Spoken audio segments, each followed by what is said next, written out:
Alhamdulillahilladzi ayyadal mujahidin wa adallal mu'tadin. Ashhadu an la ilaha illallah wahdahu la syarikalah, al-malikul haqqul mubin, wa ashhadu anna Muhammadan abduhu wa rasuluh, al-mab'utsu rahmatan lil alamin.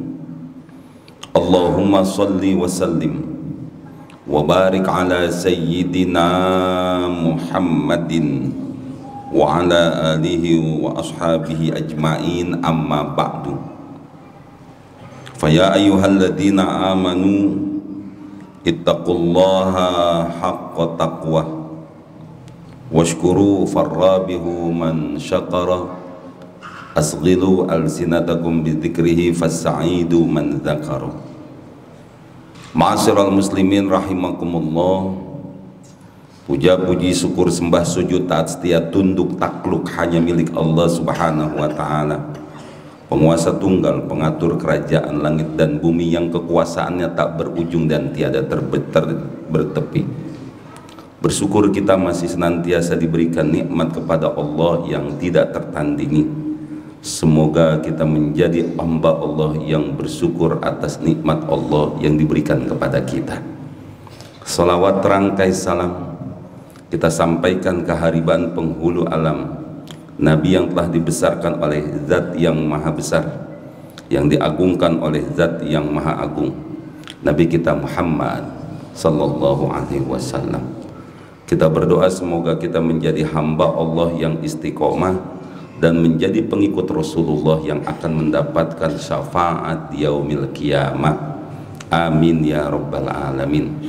Dalam kesempatan ini, mari sama-sama kita tingkatkan takwa kepada Allah.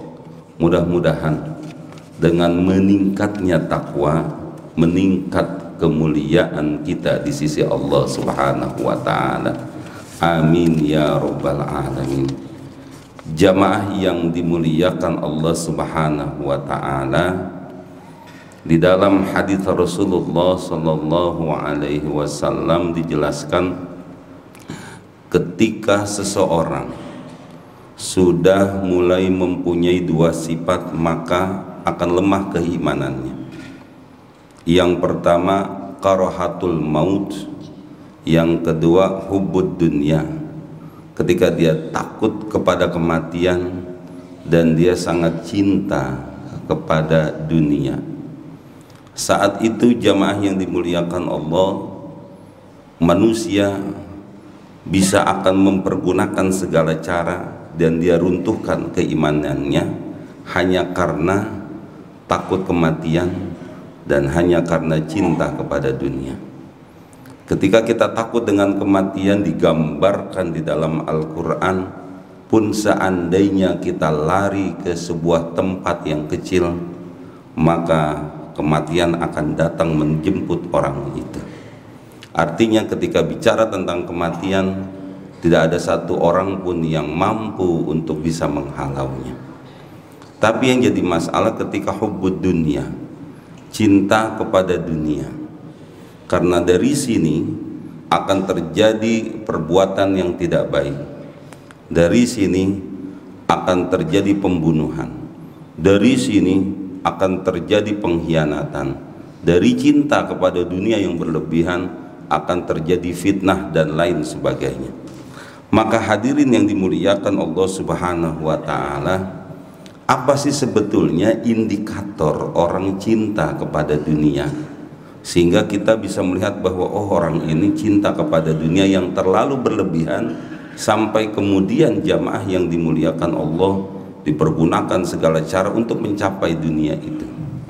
Maka minimal ada 5 indikator orang yang sangat cinta kepada dunia. Yang pertama, dia sibuk dengan urusan dunia sampai akhirnya dia lupa urusan akhirat, yang kemudian digambarkan di dalam Al-Quran, alhaakumut takatsur hatta zurtumul maqabir.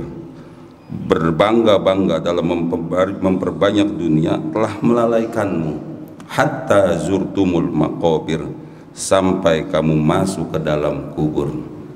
Inilah yang kemudian jamaah yang dimuliakan Allah, orang habis-habisan mencari harta, dia tidak pernah mau tahu urusan akhirat. Sholat, ibadah, nggak ada urusan dengan dia, yang penting cari dunia habis-habisan. Lalu pertanyaannya, boleh nggak dalam agama Islam menjadi orang kaya? Nggak ada masalah jamaah yang dimuliakan Allah Subhanahu wa ta'ala. Bahkan di dalam Al-Quran tidak boleh kita berputus asa dalam urusan dunia, dan kemudian dengan alasan mencari akhirat kita lupakan dunia, tidak diperbolehkan. Tapi permasalahannya jangan sampai mencari dunia melupakan akhirat. Ini yang kemudian di dalam Al-Quran, wabtaghi fima ataqallahu daral akhirah wala tansa nasibaka minad dunya. Carilah apa yang telah dianugerahkan Allah kepadamu tentang negeri akhirat, dan jangan kamu melupakan bagian dari kehidupan dunia. Artinya jamaah yang berbahagia, silahkan bekerja, silahkan menjadi pengusaha, tapi jangan lupa waktunya ibadah. Yang kedua, jamaah yang berbahagia, indikator orang disebut cinta kepada dunia adalah mereka yang kemudian menjadikan dunianya itu lupa kepada Allah Subhanahu wa ta'ala. Itu yang kemudian di dalam Al-Quran digambarkan, ya ayyuhalladzina amanu la tulhikum amwalukum wala auladukum an dzikrillah wa may yaf'al dzalika fa ulaika humul khasirun. Hai orang yang beriman, janganlah harta dan anak kalian melalaikan kamu dari mengingat Allah Subhanahu wa ta'ala. Siapa yang berbuat demikian, maka mereka itulah orang-orang yang merugi. Al-Quran surat Al-Munafikun ayat 9. Yang ketiga jamaah, orang yang terindikasi terlalu cinta kepada dunia adalah mereka menghalalkan segala cara untuk mendapatkan dunia dengan cara apapun juga, yang penting dia dapat. Bahwa kemudian dengan cara yang halal ini yang diinginkan dalam agama kita, tapi lalu kemudian ada cara yang haram, itu yang tidak diperbolehkan. Maka hadirin yang dimuliakan Allah Subhanahu wa ta'ala, orang-orang yang cinta dunia akhirnya karena dia berkeinginan menumpuk dunia sebanyak-banyaknya, buat dia akhirnya jamaah mau halal mau haram dia ambil. Yang penting apa? Banyak hartanya. Yang penting apa? Yang penting dia memiliki apa yang dia inginkan, yaitu harta. Dan yang keempat jamaah, orang yang terlalu cinta kepada dunia akhirnya hartanya numpuk, hartanya banyak. Karena dia cinta, dia tidak mau hartanya keluar. Yang muncul akhirnya sifat kikir, bakhil. Yang ini akhirnya menyebabkan dia tidak mau infak, sodako, memberi bantuan dan lain sebagainya. Banyak alasannya, dengan alasan toh dia masih bisa kerja, kenapa harus minta? Toh saya capek, mengapa dia harus minta hasil keringat saya, dan lain sebagainya. Kemudian contoh-contoh orang yang bakhil ini digambarkan nanti di dalam Al-Quran. Adanya sosok orang yang bernama Qorun, yang kemudian dengan hartanya dia sayang, lalu kemudian dimasukkan oleh Allah Subhanahu wa ta'ala, ditenggelamkan ke dalam bumi beserta harta-hartanya. Maka hadirin yang dimuliakan Allah Subhanahu wa ta'ala, ternyata Allah Subhanahu wa ta'ala tidak melarang kita memiliki harta. Namun jangan lupa, wa fi amwalihim haqqun, di balik harta kita ada hak orang lain, lisaili wal mahrum, bagi orang yang dia meminta, atau dia mungkin karena harga dirinya dia tidak meminta, tapi dia butuh. Oleh karena itu jamaah yang dimuliakan Allah, indikator yang keempat dari orang yang cinta kepada dunia, selain dia melupakan akhirat, selain dia mempergunakan cara apapun caranya mendapatkan harta, lalu kemudian dia lupa kepada Allah. Yang keempat, dia sayang dengan hartanya, lalu dia kikir, tidak mau infak, sodakoh dan lain sebagainya. Dan yang terakhir jamaah yang dimuliakan Allah, ini yang sebetulnya sangat ditakutkan. Orang yang cinta kepada harta akan selalu berubah pendiriannya, tidak istiqomah. Kenapa? Karena di dalam pikiran dia yang penting dapat harta, yang penting dapat uang, yang penting dapat apa yang diinginkan. Jangan bicara perjuangan dengan orang seperti ini. Hari ini dia bisa mengatasnamakan agama, takbir sekencang-kencangnya, memprovokasi umat, tapi ketika sudah dijadikan pejabat, dia diem 1000 bahasa. Maka jamaah yang dimuliakan Allah, songkoknya hilang, sorbannya hilang, gamisnya hilang. Yang ada sekarang dasinya dengan mobil mewah dan selalu dikawal oleh pasukan-pasukan yang senantiasa mengamankan dia. Padahal awalnya selalu mengatasnamakan agama, takbirnya kenceng pada saat demonstrasi, tapi ketika sudah dijadikan pejabat, diam 1000 bahasa, pendiriannya berubah. Dan mungkin kita akhirnya akan ketemu dengan orang-orang seperti itu di masa sekarang. Maka jamaah yang dimuliakan Allah, repot ketika kita berhadapan dengan orang yang terlalu cinta kepada dunia, mempergunakan segala cara, menjual apapun juga hanya untuk kepentingannya.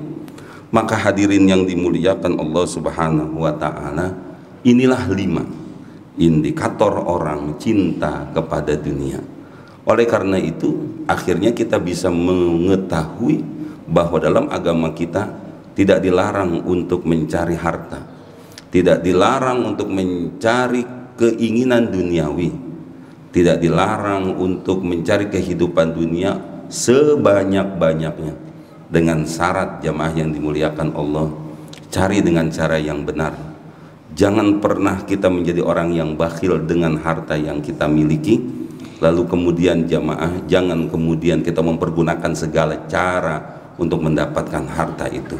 Mudah-mudahan jamaah ketika kita mendapatkan harta dengan cara yang halal, dengan cara yang benar, kita akan mendapatkan keberkahan hidup dunia dan akhirat. Semoga kita senantiasa dalam lindungan Allah Subhanahu wa ta'ala. Amin ya rabbal alamin. Barakallahu li wa lakum fil Qur'anil Karim, wa nafa'ani wa iyyakum bima fihi minal ayati wad dzikril hakim, wa qur rabbighfir warham wa anta khairur rahimin.